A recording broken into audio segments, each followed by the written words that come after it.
ચાલો હવે આજે એમોનિયા ત્યાગી, યુરિયા ત્યાગી અને યુરિક એસિડ ત્યાગી ત્રણેય પ્રાણીઓનો આપણે કમ્પેરિઝન કરીએ એક જ ટેબલનો ઉપયોગ કરીને. આપણે કેટલીક લાક્ષણિકતાઓ લખી છે. સૌથી પહેલા તો છે ઉત્સર્ગ દ્રવ્ય, એ શેનું ઉત્સર્જન કરે.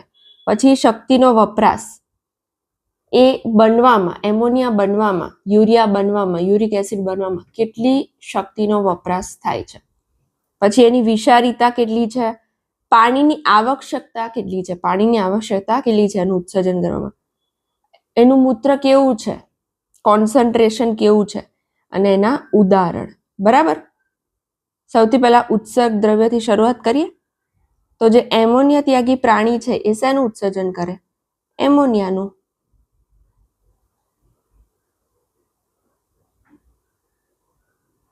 યુરિયા ત્યાગી પ્રાણી યુરિયાનું, અને યુરિક એસિડ ત્યાગી પ્રાણી યુરિક એસિડનું. શક્તિનો વપરાશ, તો એમોનિયાનો ત્યાગ કરવામાં સૌથી ઓછી શક્તિ વપરાય, કારણ કે એમોનિયા સીધો જ ત્યાગ પામે છે, બીજા કસાયમાં રૂપાંતર થતો નથી, એટલે ઓછી શક્તિ અથવા તો ખૂબ જ ઓછી. યુરિયાનો ત્યાગ કરવામાં મધ્યમ પ્રમાણમાં શક્તિ વપરાય અને યુરિક એસિડમાં વધારે શક્તિ વપરાય. વિષારીતાની વાત કરીએ તો એ શક્તિ કરતા ઊંધું. એમોનિયા એ બહુ જ વિષારી છે, ખૂબ જ વિષારી, ખૂબ જ. જે યુરિયા છે એ મધ્યમ વિષારી, એમોનિયા કરતા ઓછો વિષારી, પણ યુરિક એસિડ કરતા વધારે વિષારી. એવી રીતે યુરિક એસિડ છે એ નહિવત વિષારી, બહુ ઓછો વિષારી છે. બરાબર. હવે પાણીની આવશ્યકતા જોઈએ તો એમોનિયાનો ત્યાગ કરવામાં બહુ જ પાણી વપરાય, પુષ્કળ પાણી વપરાય. યુરિયાનો ત્યાગ કરવામાં ફરીથી મધ્યમ પાણી વપરાય પણ ઓછું, અને યુરિક એસિડમાં ખૂબ જ ઓછું પાણી વપરાય. એવી જ રીતે જે એમોનિયા ત્યાગી પ્રાણીઓ છે એમનું મૂત્ર કેવું હોય? એકદમ મંદ મૂત્ર, કારણ કે એમાં પાણીનું કોન્ટેન્ટ વધારે છે, મૂત્ર કેવું હશે? મંદ હશે. અને યુરિયા હોય એ જે આપણા જેવા પ્રાણી છે સાંદ્ર મૂત્રનો ત્યાગ કરે, અને યુરિક એસિડ વાળા ગોળી અથવા તો લુબ્ધી સ્વરૂપે.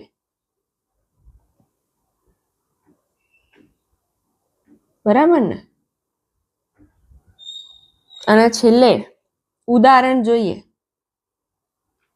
તો આપણે અહીંયા જોયા જ છે. પહેલા ઉદાહરણ, એમોનિયા ત્યાગી પ્રાણીઓના ઉદાહરણ કયા છે?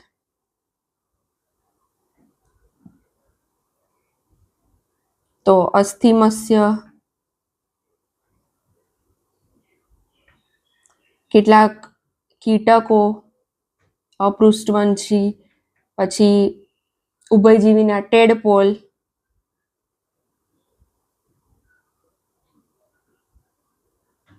અને મગર. આ બધા કોના ઉદાહરણ છે? એમોનિયા ત્યાગી પ્રાણીઓના. એવી જ રીતે યુરિયા ત્યાગી પ્રાણીઓના ઉદાહરણ કયા છે? સસ્તન, પુખ્ત ઉભયજીવી અને કાસ્થિમત્સ્ય. અહીંયા થોડી જગ્યા ઓછી છે પણ આપણે મેનેજ કરી લઈશું. સસ્તન, પુખ્ત ઉભયજીવી અને કાસ્થિમત્સ્ય. અને યુરિક એસિડ વાળા પ્રાણીઓ કયા છે? આ કીટકો, સરીસૃપ, બીહક, જમીન પરની સ્નેલ અને ડાલ્મેન્શન કૂતરા. બરાબર. અહીંયા મૂકી દઈએ થોડું નાનું કરીને. ચલો, હવે આ જોઈને આટલા અભ્યાસ પરથી તમને એવું લાગે કે પ્રાણીઓમાં 3 જ પ્રકારના ઉત્સર્ગ દ્રવ્યો હોય, કાં તો એમોનિયાનો ત્યાગ કરે, કાં તો યુરિયાનો ત્યાગ કરે, કાં તો યુરિક એસિડનો ત્યાગ કરે. પણ એવું જરૂરી નથી.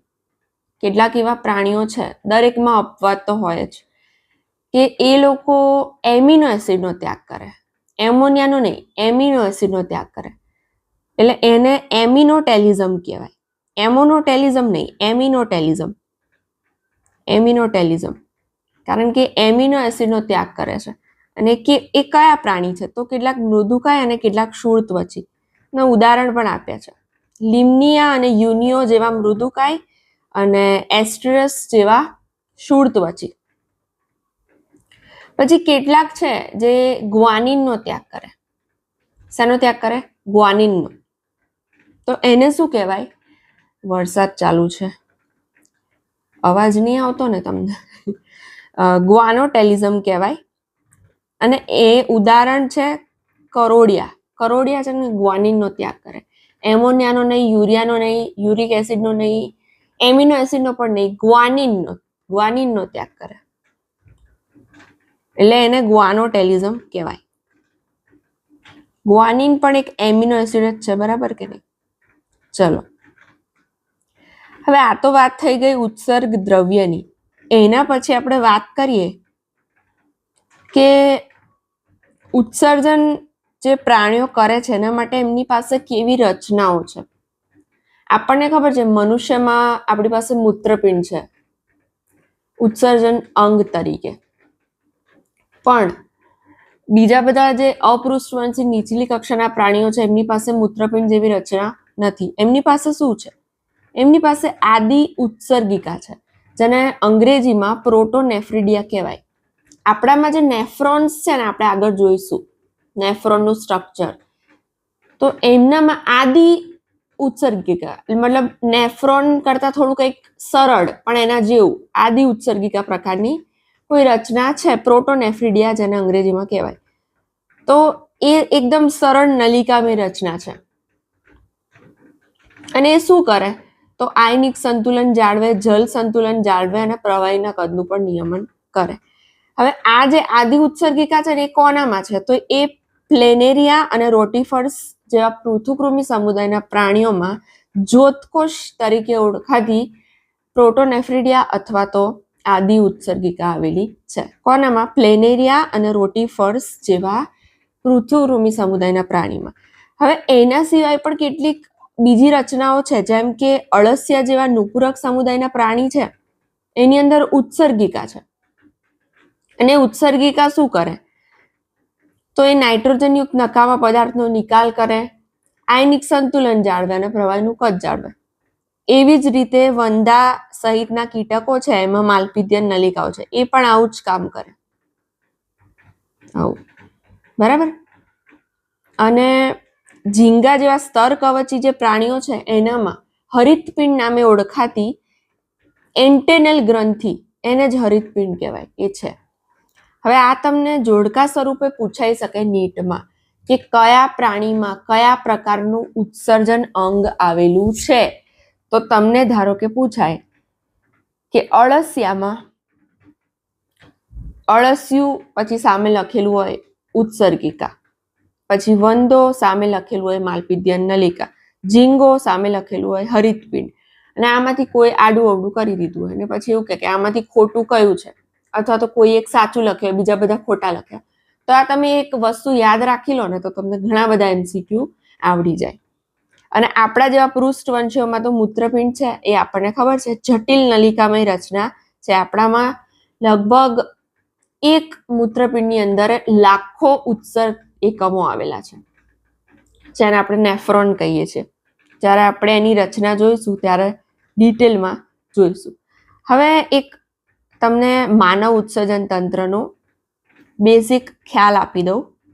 ડિટેલમાં મૂત્રપિંડની રચના આપણે આના પછીના લેક્ચરમાં જોઈશું. તો માનવ ઉત્સર્જન તંત્રમાં શેનો સમાવેશ થાય? જો કોઈ પણ તંત્ર જોઈએ ને, આપણે ધારો કે પાચન તંત્ર જોઈએ, તો પાચન તંત્રમાં શેનો સમાવેશ થાય? તો તમે કહેશો પાચન માર્ગ અને સહાયક પાચક ગ્રંથિઓ. હજી હું તમને પૂછું કે ચેતાતંત્રમાં શેનો સમાવેશ થાય? તો તમે કહેશો મગજ, કરોડરજ્જુ અને ચેતાઓ. હજી હું તમને પૂછું પરિવહન તંત્રમાં અથવા રુધિરાભિસરણ તંત્રમાં શેનો સમાવેશ થાય? તો તમે કહેશો કે એમાં હૃદય, ધમની, શિરા, રુધિરવાહિની એ બધાનો સમાવેશ થાય. તો એવી જ રીતે તમે કોઈ પણ માનવ દેહ ધર્મ વિદ્યામાં કોઈ પણ તંત્ર ભણો ને, તો તમારે સૌથી પહેલા એનો એક ઓર્ડર, એનો ક્રમ હોય ભણવા માટે. સૌથી પહેલા એમાં શેનો સમાવેશ થાય એ ભણી લેવાનું, અને એના પછી એની રચના ભણવાની, પછી એનું કાર્ય ભણવાનું, અને છેલ્લે અનિયમિતતાઓ કે એના સંબંધિત રોગો. તો એ જ આપણે આ ચેપ્ટરમાં જોવાના છે. સૌથી પહેલા આપણે માનવ ઉત્સર્જન તંત્રમાં શેનો સમાવેશ થાય, કયા કયા અંગોનો. એના પછી બધી જ આપણે રચના જોઈશું, બહારની રચના, અંતસ્થ રચના. એના પછી એનું કાર્ય, કઈ રીતે કાર્ય કરે છે, અને છેલ્લે અનિયમિતતા. તો માનવ ઉત્સર્જન તંત્રમાં એક જોડ મૂત્રપિંડ, એક જોડ મૂત્રવાહિની, એક મૂત્રાશય અને મૂત્રમાર્ગ. શેનો સમાવેશ થાય? એક જોડ મૂત્રપિંડ,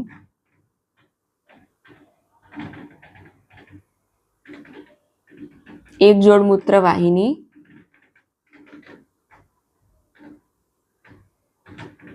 એક મૂત્રાશય અને એની સાથે સંકળાયેલું મૂત્રમાર્ગ.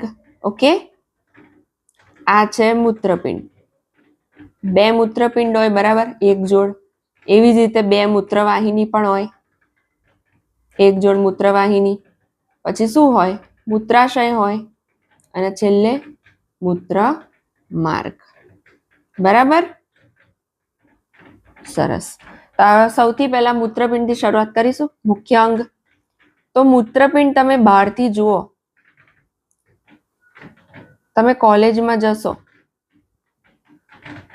ત્યાં તમે ડિસેક્શન કરશો, કોઈ પણ ફિલ્ડમાં જશો મેડિકલની, તો તમે પહેલા કોઈ પણ અંગ હોય એને બહાર કાઢો તો તમે બહારથી કેવું દેખાય છે એ જોશો.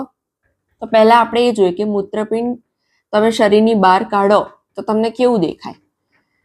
તો તમને લાલાશ પડતું કથ્થાઈ રંગનું દેખાય, અને બીજું કે વાલના દાણા જેવા આકારનું દેખાય.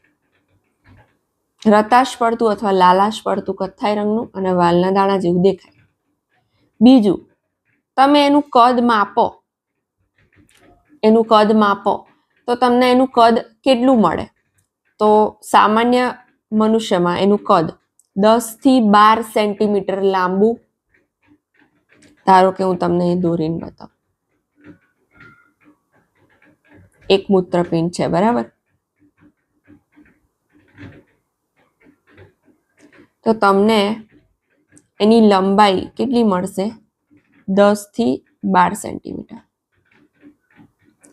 એની પહોળાઈ કેટલી મળશે? આ પહોળાઈ 5 થી 7 સેન્ટીમીટર. અને એની જાડાઈ, આ જે જાડાઈ છે એ કેટલી મળશે? 2 થી 3 સેન્ટીમીટર. બરાબર, એ તમે બહારથી એને જોયું.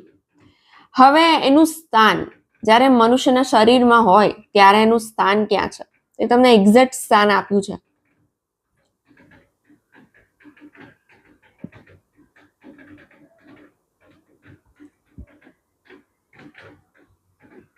આ આપણી છે ને કશેરુકાઓ છે, કરોડસ્તંભમાં મણકા હોય જેને તમે કહો છો કશેરુકા.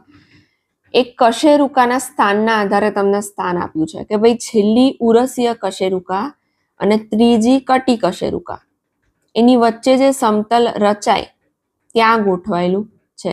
આપણે એને એવી રીતે જ ગોઠવી દઈએ અહીંયા સુધી. છેલ્લી ઉરસીય કશેરુકા અને ત્રીજી કટી કશેરુકા લગભગ અહીંયા આવી રીતે.